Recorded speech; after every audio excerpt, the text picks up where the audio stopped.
Bienvenue les citoyens. Aujourd'hui, nous allons parler de l'expansion économique et physique de la Chine, et plus précisément du Salon international de l'industrie, de la Foire internationale du commerce des services et de la résolution 2758 de l'Assemblée générale de l'ONU sur la position de la Chine à propos de Taïwan.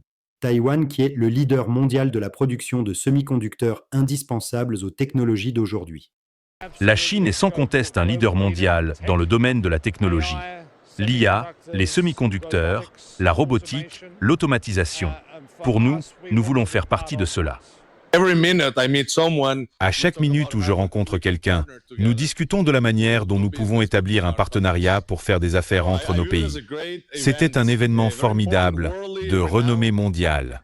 Je pense que tout le monde sait que cette foire est une référence pour la Chine et plus généralement pour les services commerciaux mondiaux.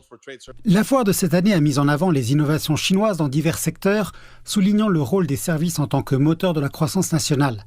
Elle comprenait 13 forums thématiques, 81 forums spéciaux et 75 événements de négociation et de promotion. Au total, 113 entreprises et institutions ont dévoilé 198 nouvelles réalisations dans les domaines de l'intelligence artificielle, de la fintech, des soins de santé et du développement vert. Parmi celles-ci figuraient les premiers lancements de produits tels que des applications de médecine de précision, des systèmes audiovisuels ultra haute définition, des ordinateurs quantiques optiques et des capteurs cellulaires bioniques. Des responsables commerciaux chinois ont fait le bilan des résultats de la coopération obtenue lors de la foire et ont confirmé leur intention de promouvoir le commerce des services. L'Australie, pays invité d'honneur, ainsi que les provinces et municipalités chinoises et l'association des exposants, ont mené des négociations et des échanges, aboutissant à 15 accords de coopération dans des domaines tels que la finance et l'éducation. La plateforme numérique de la foire a publié plus de 3000 projets, tandis que son service Entremise d'affaires a facilité près de 8500 invitations, mettant directement en relation les clients et les consommateurs. Au total, plus de 900 résultats ont été obtenus pendant l'événement dans des domaines tels que la construction, les technologies de l'information et la finance. La Chine s'alignera activement sur les règles économiques et commerciales internationales de haut niveau, réduira les barrières au commerce des services et favorisera la circulation transfrontalière des talents, des capitaux, des technologies et des données. Nous poursuivrons les réformes pilotes dans les zones de libre-échange et les zones de démonstration nationale pour le développement innovant du commerce des services, en ouvrant progressivement le marché des services. En parcourant le site dédié à la robotique du 25e Salon international de l'industrie de Chine, nous pouvons voir des entreprises chinoises telles que Jaka côtoyer leurs homologues internationaux tels que Fanuc et ABB. En fait, c'est peut-être la première fois que les visiteurs peuvent les voir toutes réunies sous un même toit, ce qui témoigne des efforts continus de la Chine pour promouvoir une ouverture de haut niveau. Le salon industriel attire cette année plus de 3000 entreprises provenant de 28 pays et régions du monde entier. Selon les autorités, l'ampleur du salon a dépassé celle du salon de Hanovre, le principal salon industriel allemand, les exposants européens représentant plus de 30% des participants. Mais en 1999, lors de la première édition du salon, aucune entreprise étrangère n'y participait. La forte augmentation de la présence internationale reflète aujourd'hui la croissance générale des investissements étrangers dans tout le pays. En tant que grande puissance industrielle, l'Allemagne continue d'accroître ses investissements en Chine.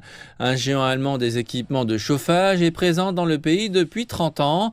L'année dernière, il a établi en Chine son seul centre de R&D et de fabrication hors d'Europe, l'un de ses plus importants investissements de ces dernières années. Ce que nous avons ajouté ici, c'est la fonction R&D. La fonction R&D est donc devenue un élément important ici. Le rythme de l'innovation en Chine est beaucoup plus rapide que dans d'autres parties du monde. Il est donc judicieux d'avoir cette fonction R&D ici et de s'assurer que nous pouvons mettre en œuvre dans nos produits tout ce qu'ils imaginent. L'environnement commercial attire également de nombreuses petites et moyennes entreprises, également connues sous le nom de champions cachés du pays. Récemment, des délégations allemandes se sont rendues dans la province du Jiangsu, dans l'est de la Chine, afin de rechercher des opportunités d'investissement.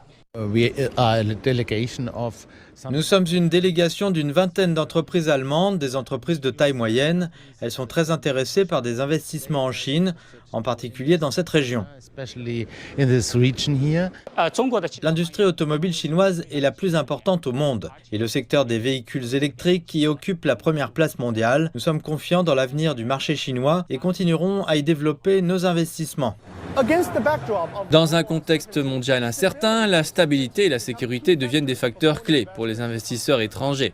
Et la Chine, grâce à sa stabilité et à sa résilience économique, continue de gagner leur confiance. Le document de position de la Chine indique que la résolution 2758 de l'Assemblée générale de l'ONU confirme solennellement et incarne pleinement le principe d'une seule Chine. Il réaffirme également la signification fondamentale du principe d'une seule Chine. Il n'y a qu'une seule Chine dans le monde et la région de Taïwan est une partie inaliénable du territoire chinois. Le gouvernement de la République populaire de Chine est le seul gouvernement légal représentant l'ensemble de la Chine.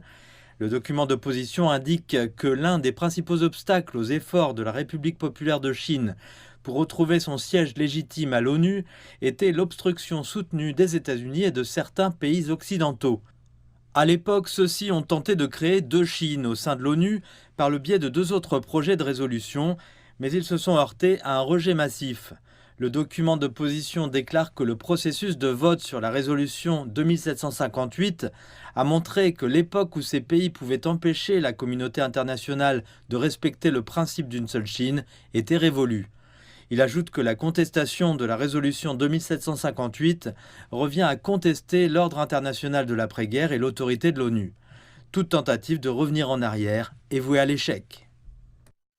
L'Europe est-il déjà spectateur de l'économie mondiale? Quel est votre avis? Le citoyen, c'est celui qui participe de son plein gré à la vie de la cité. Pour que tu sois entendu, parle, cite-toi en premier.